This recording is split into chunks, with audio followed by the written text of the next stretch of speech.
Oke, masuk ke pembahasan bungke yang berhubungan dengan shieki ke ya. Di sini ada nani nani wa, nani nani ni, nani nani o, tado shieki mas. Oke. Nah, saya akan jelaskan di sini ya. Untuk orang yang akan kita tempatkan di depan partikel wa, dia posisinya adalah orang yang menyuruh atau membuat si orang yang di belakang partikel nih melakukan sesuatu. Jadi ini yang nyuruh, yang ini istilahnya orang yang disuruh gitu. Ya. Di sini kata kerjanya tadoshi, ingat. Jadi kalau tadoshi nanti si O-nya itu akan menghadapi benda, tidak akan menghadapi orang. Ya. Kita masuk ke contoh kalimat dulu aja. Misalkan sensei wa seito ni hon o yomasemasu. Oke, kita pilih pakai spasi aja dulu biar gampang neranginnya. Yomasemasu. Hai. Di sini artinya itu sensei menyuruh Seito murid membaca buku. Jadi efek shieki-nya apa? Ini menyuruh membaca ya. Sebenarnya menyuruh membaca. Menyuruh membaca. Yomasemasnya itu efeknya di sini. Sensei menyuruh murid membaca buku. Jadi ingat untuk yang tadoshi ya. Di belakang what itu adalah orang yang nyuruh ya, ini siapa si sensei. Kemudian di belakang ini adalah orang yang disuruh. Menyuruh siapa? Muridnya di belakang nih kan. Kemudian membaca buku hong o yoma semas ya, ininya bentuk shieki ya. Di sini yomimas kan tadoshi ya, membaca buku. Wah, kalau masih lupa jidoshi tadoshinya silahkan review kembali ya. Kemudian saya akan bandingkan ya bedanya bagaimana dengan yang contoh yang tadoshi, yang jidoshi, atas tadoshi ya, yang bawah jidoshi. Misalkan sensei wa sei to o tata semasu. Sensei wa seito o tatasemasu. Artinya apa? Hai. Artinya sensei menyuruh murid berdiri. Nah, menyuruh berdiri itu tatasemas artinya ya. Tatasemas itu menyuruh berdiri.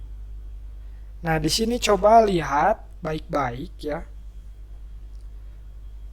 Kalau untuk yang tadoshi ya, kenapa si muridnya ini pakai partikel nih ya, maksudnya si orang yang disuruhnya itu ada di belakang partikel nih, karena partikel O mereka itu digunakan ketika si objeknya dimasukkan gitu. Jadi kalau misalkan di sini di jidoshi ya, yang jidoshi, kenapa di sini langsung O-nya dipakai ke muridnya atau ke orang yang disuruh? Karena si jidoshi itu tidak akan ada objeknya, kata kerjanya gitu. Artinya apa? Jikalaupun si yang ditadoshi ini objeknya kita hilangkan, itu untuk mengarah ke orang yang disuruhnya tetap harus menggunakan partikel ni ya. Sensei wa seito ni yomasemasu. Gak bisa sensei wa seito o yomasemasu ya. Jadi ingat, bedanya yang tadoshi dan jidoshi itu untuk orang yang disuruhnya di belakang partikel ni untuk tadoshi, di belakang partikel o untuk yang jidoshi. Wakarimashita ka? Ya, jadi di sana poinnya. Untuk perbedaan yang tadoshi dan jidoshi, beda partikel yang membelakangi orang yang disuruhnya. Seperti itu. Kemudian untuk yang jidoshi sendiri, kan tadi sensei katanya ada yang membuat. Nah, jidoshi itu kan ada kotoba perasaan ya. Kotoba yang berhubungan dengan perasaan, atau doshi yang berhubungan dengan makna perasaan. Misalkan yorokobasemasu dari yorokobu artinya senang ya. Kemudian nakasemasu atau nangis ya. Itu kan berhubungan dengan perasaan gitu ya. Lalu misalkan okorimasu ya, marah. Nah, ketika okorimasu jadi apa ya? Okorasemas ya. Okorasemas. Ya. Nah, ketika si jidoshinya itu kotoba yang berhubungan dengan perasaan, itu artinya bukan menyuruh ya. Itu akan langsung menjadi membuat. Untuk kotoba yang ada di sini nih. Ini artinya akan jadi membuat. Misalkan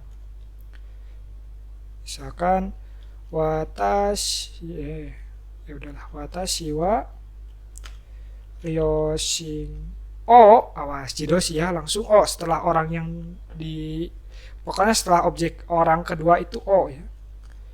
Yorokobasemasu. Di sini artinya nggak bisa saya menyuruh orang tua bahagia, enggak kan, tapi saya membuat orang tua bahagia. Biasanya ini ada juga yang nyorokobasetai, misalkan saya ingin membuat orang tua bahagia gitu ya. Nah, jadi hati-hati untuk kotoba yang bermaknakan atau yang berhubungan doshi ya, doshi yang bermaknakan perasaan, itu langsung saja doshinya membuat. Nah, sementara untuk doshi yang lainnya ya, maksudnya yang aktivitas, itu artinya bisa menyuruh, bisa membuat. Misalkan gini,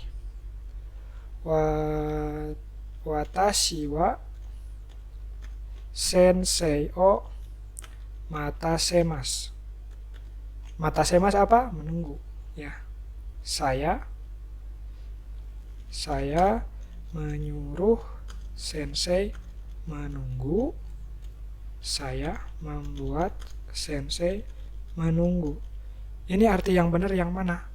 Dua-duanya bisa benar, tergantung situasi ya. Untuk yang nyuruh, saya menyuruh sensei menunggu, ya memang nyuruh gitu ya. Tapi ini gak boleh, harusnya kebalik, mungkin sensei menyuruh, ya gak apa-apa lah.